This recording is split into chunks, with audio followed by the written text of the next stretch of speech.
Uiteindelik in Plettenberg Baai met sy ikoniese dolfyne. Dis 'n bietjie van 'n bewolkte dag, maar verseker goed genoeg om strand toe te gaan. Plettenberg Baai is die dorp in Suid-Afrika wat die naasvinnigste groei. Oor die Kersvakansie sak tot 40.000 besoekers op Plet toe. Heelwat van hulle buitelanders. Toerisme gee die dorp 'n finansiële inspuiting van sowat R350 miljoen per jaar. Dis buiteseisoen en Plet is aansienlik stiller. Maar onder die kalm oppervlak is daar 'n storm aan die broei. En dis die rede vir my besoek. Die polemiek draai om 'n voorgestelde ontwikkeling wat heel moontlik die grootste projek aan die Suid-Kaapse kus kan wees. En een wat 'n ernstige impak op die omgewing kan hê. Plettenberg Baai is die toeriste mekka van die tuinroete. En 'n mens kan verstaan hoekom mense van heinde en verre kom om hier te kom vakansie hou met sulke lekker strande. En ook hoekom 'n ontwikkelaar hierin sou belangstel. Nou, die proses is al vir die afgelope 15 jaar aan die gang, maar die planne het nou onlangs eers te voorskyn gekom. En hulle wil die hele strand vol strandhuise bou. En hierso wil hulle 'n 110 kamer luukse hotel bou. En aan al twee kante van die rivier 4 tot 7 verdieping gebou op gebou op gebou. Dis moeilik om 'n idee te vorm van hoe dit gaan lyk as daar nie 'n model is nie.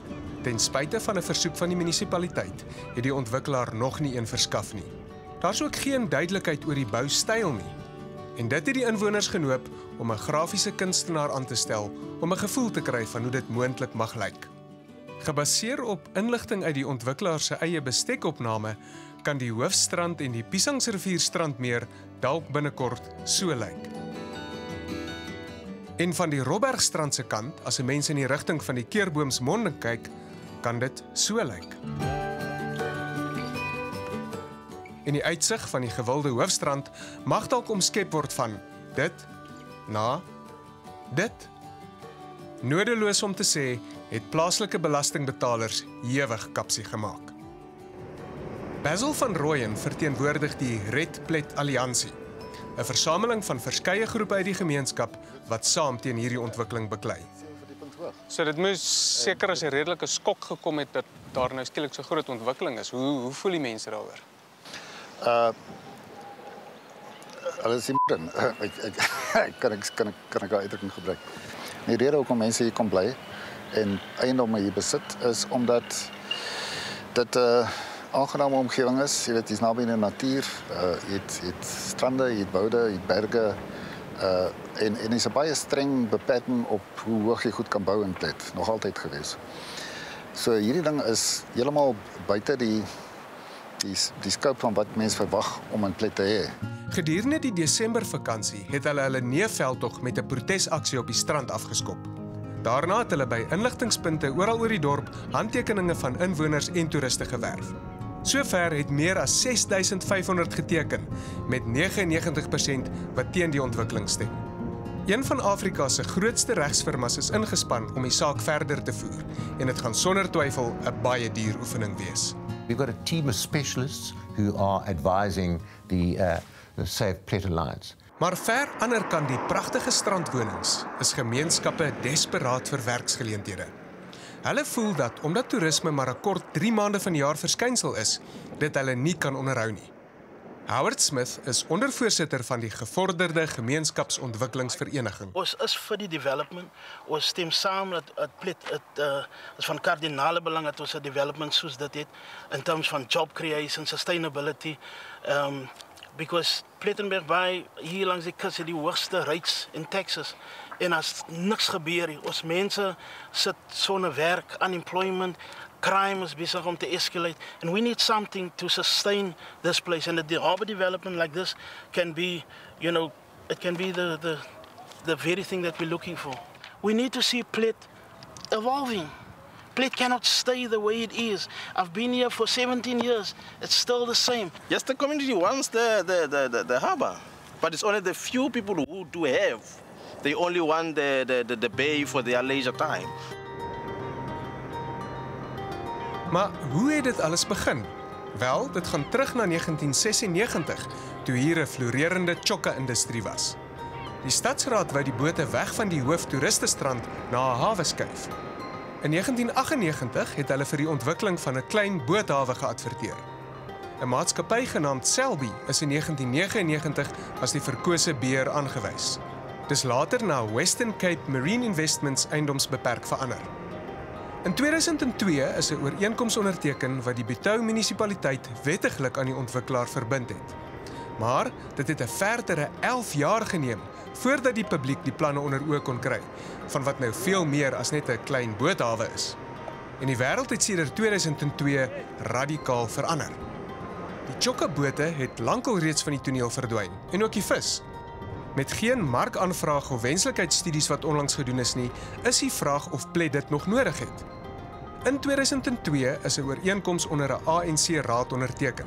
In 2011 het die DA oorgeneem. Ek het daarom 'n draai by hulle kantoor gaan maak om uit te vind of hierdie steeds na al die jare die tipe ontwikkeling is wat hulle graag wil hê. Ons het hierdie ding eintlik kom oorvat in sy bestaande vorm. En wat ek kan dink is dat in terme van hoe ons die ontwikkeling nog steeds sien, is daar nog steeds 'n geleentheid dat dit reggestel kan word. Want indien dit nie in lyn is met wat die ooreenkoms is nie, sal die ontwikkelaar nie iets anders bovendien kan doen nie. En ek kan nou al sê, ons is gekant teen enige onverantwoordelike ontwikkeling. Maar as dit verantwoordelike ontwikkeling is, dan sal ons saam met die publiek instem vir dit en sorg dat die publiek aan ons kant is. Al dan nie, ons sal nie toelaat vir onverantwoordelike ontwikkeling nie.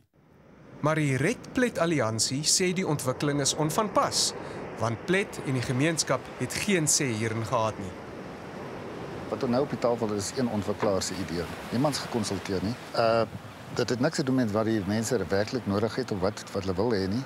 Dit is maar net een ou se visie, jy weet, en hoekom ons aan hom moet steur, geweet gaan mense. Dit is belaglik. Wie is hierdie ontwikkelaar? Wat weet ons van hulle? Maar kyk, al ons ondersoeke van die ding dui daarop dat dit net 'n dopmaatskappy is. Daar's nie bates in die ding nie. Jy weet, dit word besit deur 'n ander dopmaatskappy en so aan oor die jare die klompe direkteure gekom en gegaan. Maar ons verder weet ons eintlik niks. Jy kan op die internet gaan kyk, daar's niks. Daar's nie 'n webwerf nie, hulle het niks. Who is the developer? It's changed.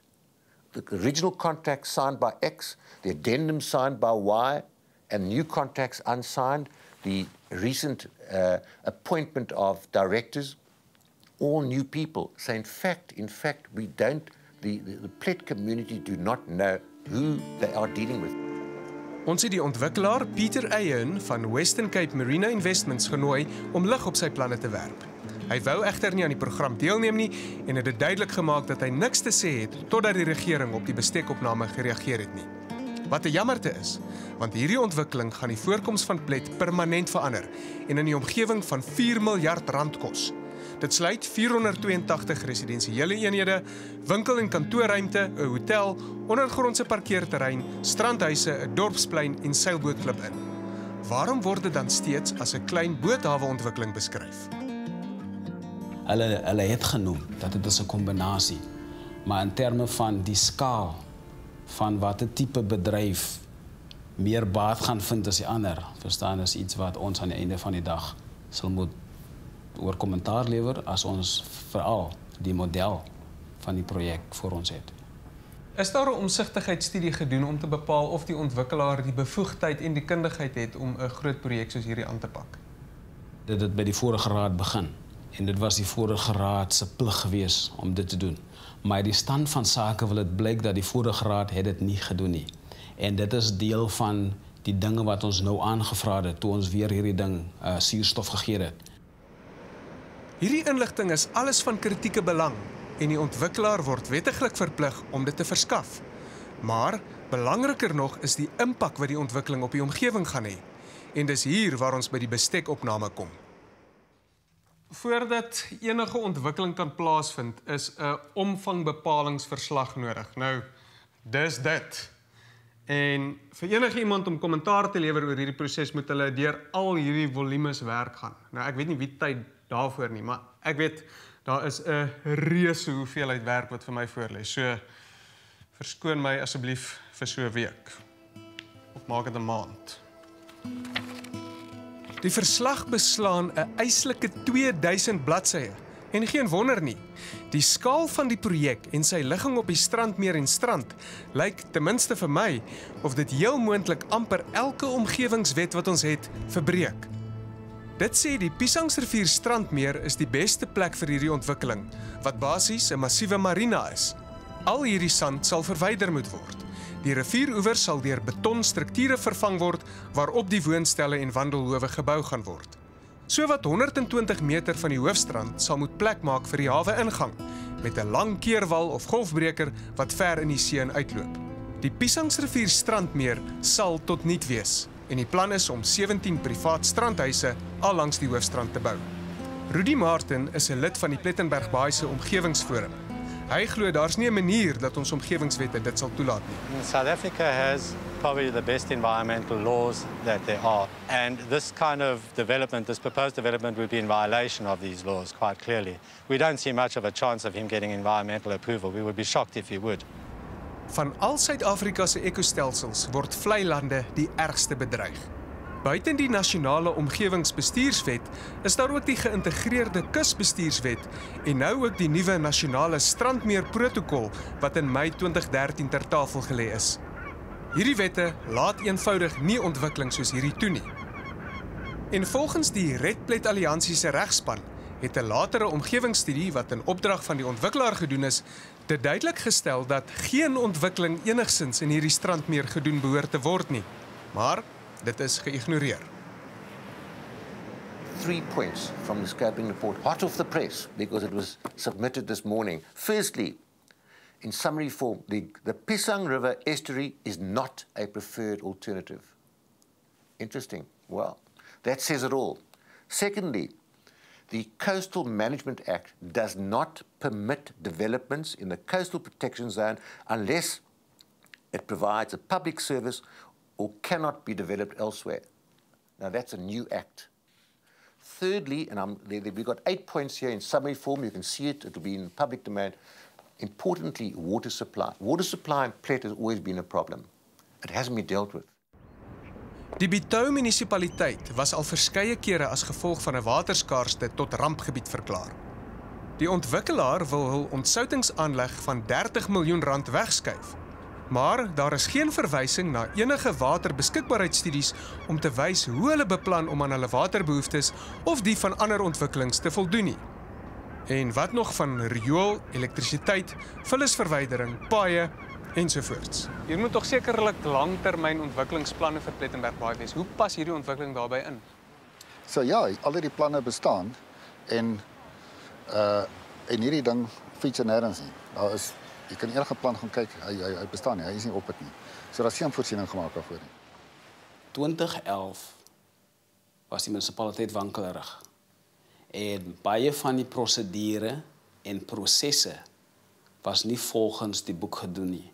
Want niemand binne die organisasie het byvoorbeeld vrae gevra oor, is die IDP 'n werklike weergawe van wat deel is van die beplanning van die dorp? Is slegs nou wat ons op daai fase is waar selfs ons IDP nou begin dinge aanspreek wat deel is van die beplanning van die dorp. Ek moet sê daar's 'n hele paar dinge wat maar nog vir my so 'n bietjie wollerig en onduidelik is. Maar die een ding wat ek weet is dat hierdie strand en hierdie strandmeer behoort aan elke liewe Suid-Afrikaner. Hierdie is publieke grond. En jy kan nie publieke grond aan 'n privaat eienaar verkoop nie. En jy kan ook nie die publiek toegang hiertoe weier nie. Maar ons weet, dis presies wat ontwikkelings doen. En op die ou end is dit vir die eksklusiewe gebruik vir die wat kan bekostig om daarvoor te betaal.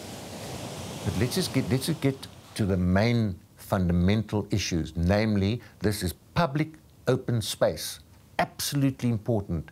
The public is entitled to the use of this iconic beach. And strictly speaking, no one can take it away from them. They are constitutionally protected.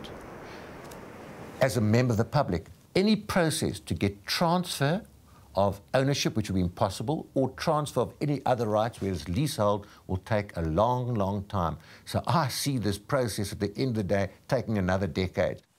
Wat vir my uitstaan van hierdie situasie is die kontras tussen oorvloed en rykdom aan die een kant en die geweldige behoefte aan werksgeleenthede aan die ander kant. En iewers tussenin sal ons 'n kompromie moet aangaan. My hoop is net dat die finale besluit nie weer eens ten koste van die omgewing sal wees nie, waarvan ons nie die waarde kan bepaal nie en wat verseker nie te koop is nie. Die bestekopname is nou in die hande van die Departement van Omgewingsake en Ontwikkelingsbeplanning vir kommentaar. Hulle moet aandag aan die saak bestee en besluit of die ontwikkeling aan al die vereistes van die wet voldoen. Maar al die inwoners van Plettenberg Baai en nie 'n enkele ontwikkelaar nie, behoort uiteindelik te kan besluit of dit regtig is wat hulle dorp nodig het.